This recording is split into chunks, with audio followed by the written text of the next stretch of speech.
A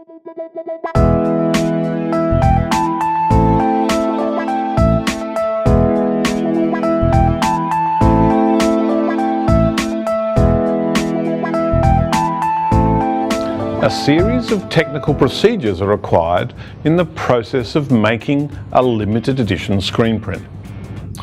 The printing component for screen printing is when a sheet of paper is placed under the screen frame for ink to be carried across the mesh by a rubber blade known as a squeegee.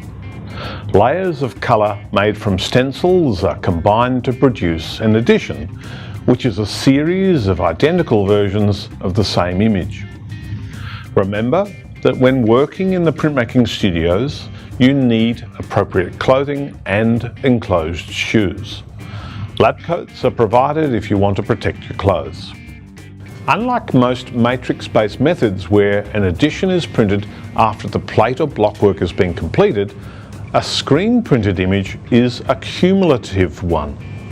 The first colour is printed on every sheet of paper, then the second colour is printed, and so on.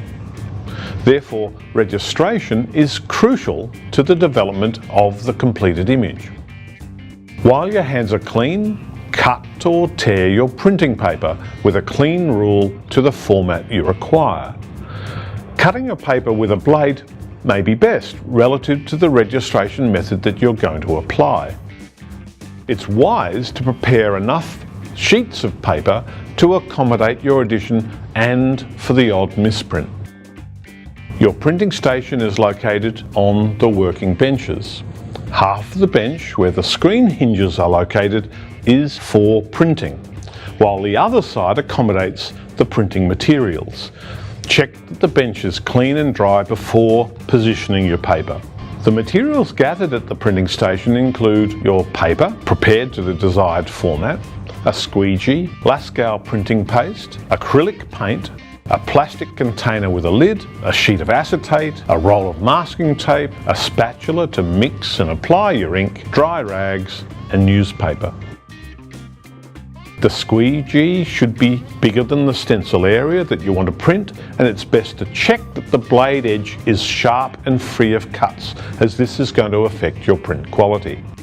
The drying racks must be clear to accommodate your wet prints. Review your screen and stencil. Check that there are no holes in the mesh or open space in the stencil. These can be covered up with emulsion or masking tape.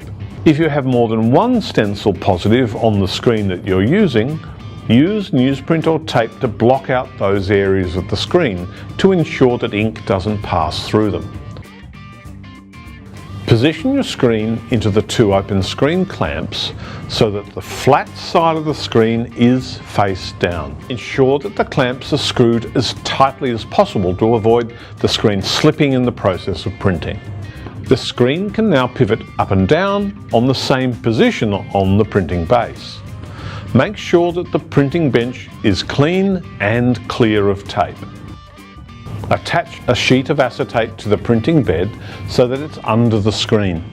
Tape it securely so that it can be flipped from the printing area and then repositioned if need be.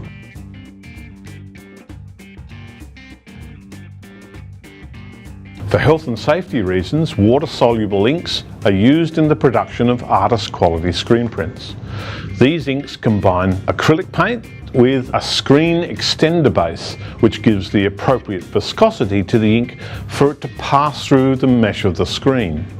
Using a plastic container, add between 30 and 40% of paste to 60 to 70% of acrylic paint and mix well. Add too much paste and your ink will take a long time to dry. Add too little and your ink will dry in the screen. Mediums can also be added to the ink that will provide either a gloss finish or a degree of transparency depending upon the ratio mixed. If your image requires the precise aligning of one layer of a printed stencil with another, then registration options must be considered.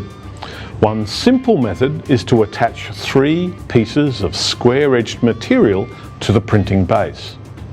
These can be layers of masking tape cut into square blocks. The pin and tab method is suitable for more complex screen prints. Lower the screen onto the bench and use a spatula to position a generous amount of ink into the screen reservoir closest to the clamp end of your screen. Position your squeegee so that the ink is equally dispersed along the squeegee in an area greater than the stencil to be printed. Then pull an amount of ink with the squeegee along the screen over the exposed stencil. Hold the squeegee at about a 45-degree angle facing towards you. Ink will pass through the exposed stencil only and be transferred onto the acetate sheet. Raise the screen and pass a layer of ink across the screen, coating the exposed stencil with ink. This is called flood coating and will slow the ink from drying in the screen and secure an even layer of ink for the print to follow. Slide a sheet of paper under the acetate sheet and position so that the stencil image is evenly positioned within the paper format. Carefully position 3 registration tabs. Place 2 along the long side of your paper and 1 against a short side.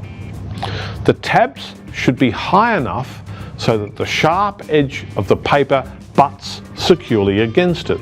3 tabs are enough. Any more and it can make registration less accurate. Flip over the acetate sheet without moving the printed sheet. Lower the screen.